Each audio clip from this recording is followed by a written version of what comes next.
Okay, salamat kayo sa mensahe. Mayong gabi sa tanan, magandang gabi sa lahat sa mga nakaantabay sa ating channel.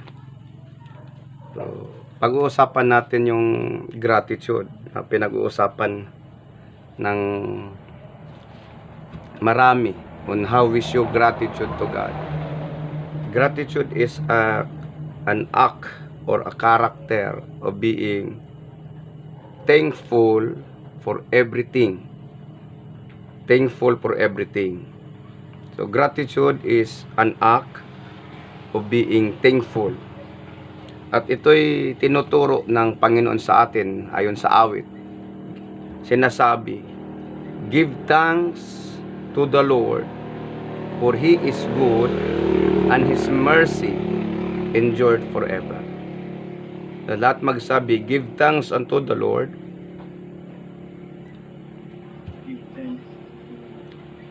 for His mercy endureth forever. Yung kanyang awa ay hindi nagmamaliw. Ang kanyang awa ay hindi kumukupas. Makikita natin yung taong may gratitude sapagkat hindi siya nagrereklamo. He will never question the Lord. Katulad ng sa isang heroes of faith sa Bible, si Job, nakaranas siya ng pasakit. Nakaranas siya ng kapighatian, mga problema na hindi maipaliwanag kung bakit nangyayari sa kanya. And he never questioned the Lord, but he give thanks. At ang kanyang sinasabi, ako ay hubad na isinilang, walang dala na anuman, at ako'y babalik sa Panginoon na wala ning madadala na anuman. Praise be the name of the Lord. Yun palang gratitude is worship. Yung gratitude o pagiging thankful ay ito pala'y papuri sa Panginoon. Na kung anuman ang dumating sa ating buhay, anuman ang mga pagpapalang dumating o pagtuturo, pagpapala at pagtuturo. Because there is no such thing as problems. Everything na dumating sa buhay ng mga mananampalataya is learning. There is no such thing as problem. Everything na dumarating sa atin is learning. Learning and blessing. So both learning and blessing ay dapat magkakaroon tayo ng gratitude sa Kanya, sapagkat yung blessing, we receive material things. We receive properties, financials, o whatever na mga monetary blessing. That is blessing. Good health is blessing. But when God allows this thing, that is learning. And we should exercise gratitude sapagkat sa pamamagitan ng testing, sa pamamagitan ng pagsubok sa buhay, natuto tayo sa mga bagay-bagay. Natuto tayong unawain ang ating buhay, ang ating mga dapat gawin ay ating natutunan.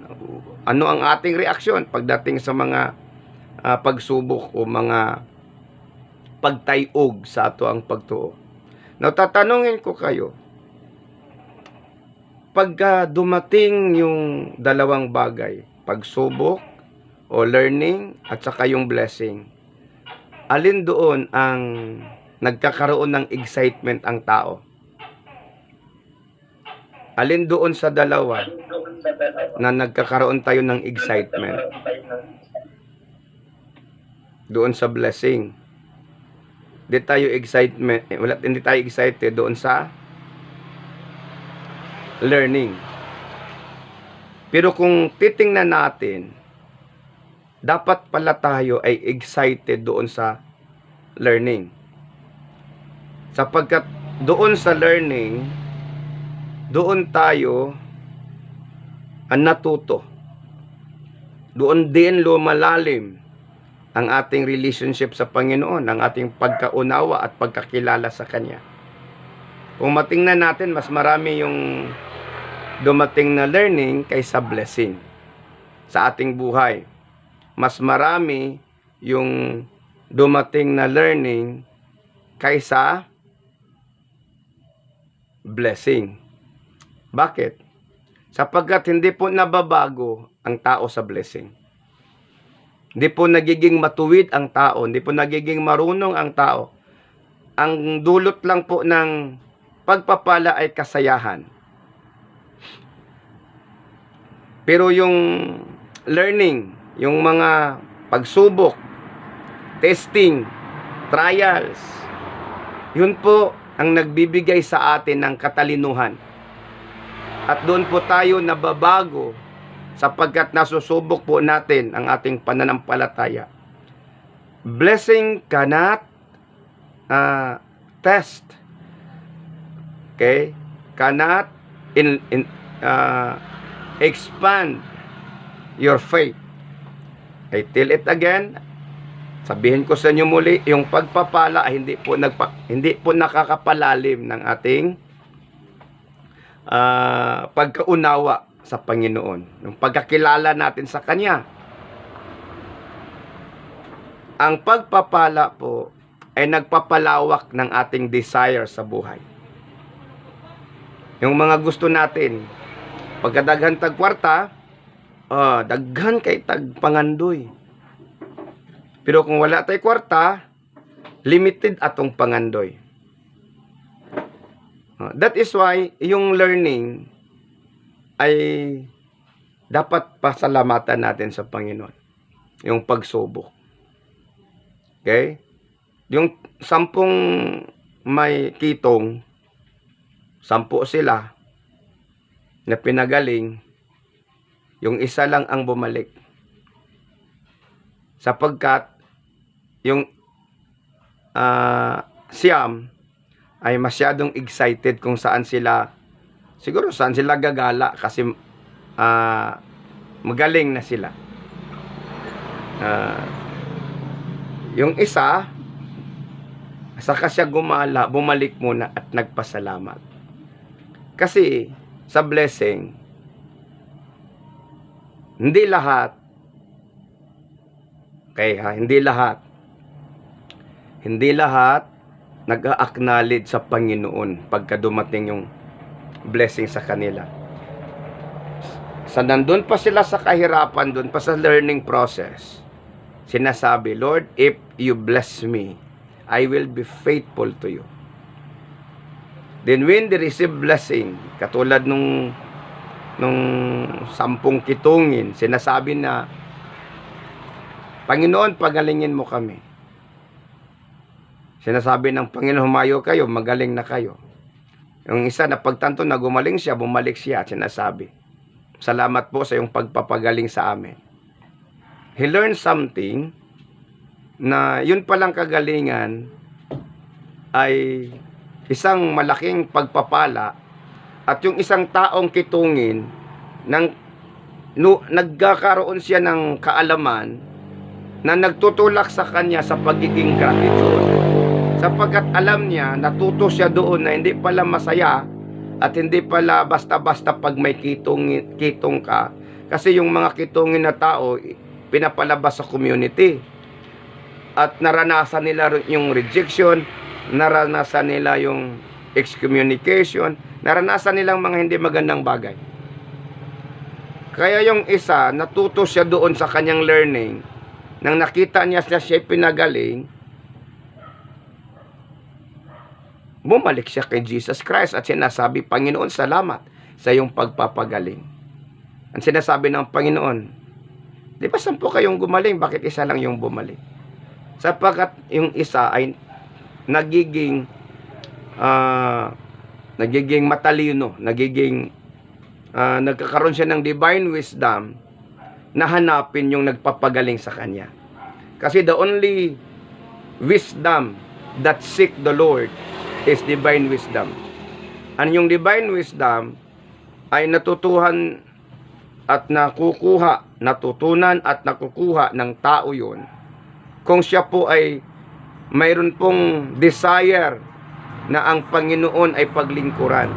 When testing comes to that certain person na mayroon desire sa Panginoon, yun pagdating ng mga pagsubok, hindi niya mapigilan na hanapin ang Panginoon sapagkat nagkakaroon siya ng divine wisdom. Divine wisdom always seek the Lord. Kaya yung mga tao po na nakaranas ng kahirapan, nakaranas ng sobrang kapighatian sa buhay, when they have the desire to seek the Lord, hahanapin nila yung Panginoon. Papasalamatan nila yung Panginoon because they acknowledge that because of Him, because of the Lord, nagkakaroon sila ng kagalingan, nagkakaroon sila ng kapayapaan, nagkakaroon sila ng kaligtasan. Na ngayon, punta tayo, balik tayo doon sa how gratitude displays. Gratitude displays when we, number one, serve the Lord with all our hearts. Hindi kasi yun po pwedeng sa bibig lang na salamat Panginoon, salamat Panginoon. Hindi po pwede sa bibig lang lumalabas yung gratitude. Gratitude displays when we serve the Lord with all our hearts. Nasabihin mo, Panginoon, paglingkuran kita. Panginoon, ibigay ko sa iyo ang buhay ko. Ito'y iyo na. Katulad ng sinasabi ni Pablo, I am crucified with Christ. My life is no longer mine, but my life is for Christ. Munang sinasabi niya na buhay ako at patay ay sa Panginoon ako. Kaya nasabi niya doon sa Philippians 1:21, for to me to live is Christ and to die is gain. Kasi yung gratitude is you offer your life. Yung tunay po na pagpapasalamat ay yung mo sa buhay mo, pagbigay mo sa buhay mo sa Kanya. When you offer your life, when you serve the Lord your God with all your heart, that is the true, the genuine gratitude. Amen. Kasi, kahit anong pagsubok dumating, hindi ka natitinag. Hindi ka nagkakaroon ng shadows of doubt, shadows of fear. Hindi ka nagkakaroon ng pag-alinlangan sa Kanya. Kaya napaka dakila pag naintindihan po natin. Ito palang gratitude ay pagbibigay ng buhay mo sa Panginoon. Ito palang gratitude ay pagbibigay ng lahat ng nasayo. Sapagkat lahat ng nasa atin ay sa Kanya. Wala pong atin. Amen. Meron bang atin? Wala, buhay natin na hindi atin, kaya hindi natin hawak. So, naway naintindihan natin yung kahalagahan ng gratitude. Upang in every day na sa ating paglilingkod sa Panginoon, sa ating paghihintay sa Kanyang pagbabalik. Naku po, pagka bumalik po ang Panginoon, hindi po natin naibigay ang ating buhay sa Kanya, maaaring sasabihin natin by words, mahal ko ang Panginoon, salamat sa mga biyaya. Pero yung tunay po na pagpapasalamat ay yung pagbibigay. Kung anong meron tayo, at the greatest properties that we partially have, kasi hindi atin, is our life na dapat ibigay natin sa Panginoon. Naintindihan natin? Kaya wala pong rason. Wala pong rason na hindi tayo makikinig sa salita ng Diyos. Wala pong rason na tayo po ay hindi tatalima sa Kanyang utos. Wala pong rason na hindi tayo maglilingkod. Kaya sinasabi ko parati sa aking sa ating mga kasamahan sa Ladder to Heaven na there is no such thing as far greater important than the Lord.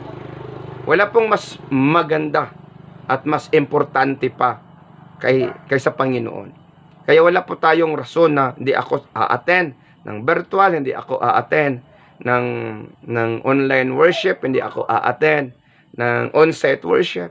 Wala akong ganang magsimba ngayon. There is no such thing na po pwede nating sabihin na walang gana.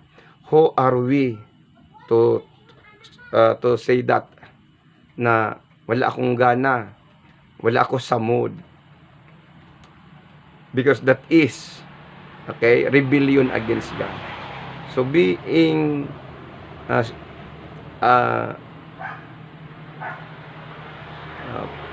ano bang tawag nito para hindi masyadong masakit sa mga puso ninyo. Being recipient of life. Being recipient of strength. Being recipient of eternal life. Di po pwedeng sabihin lang natin sa Panginoon salamat. We receive everything sa Panginoon. Lahat-lahat. We are the recipient of His blessing. Tapos sabihin natin sa Panginoon, wala akong panahon sa iyo. Mayroon po akong lalakaring importante. Hindi po yan gratitude. Once again, gratitude is serving the Lord with all our hearts. Showing gratitude is serving Him. Offering your life to Him as a living sacrifice. Kaya may isang awit, take my life, a living sacrifice, holy and acceptable to you. Romans chapter 12 verse 1, sinasabi doon, I beseech you, brethren, that you will offer your life as a pleasing sacrifice, holy and acceptable to Him. How the Lord nagiging masaya doon sa mga sinaunang mga mananampalataya from Old Testament.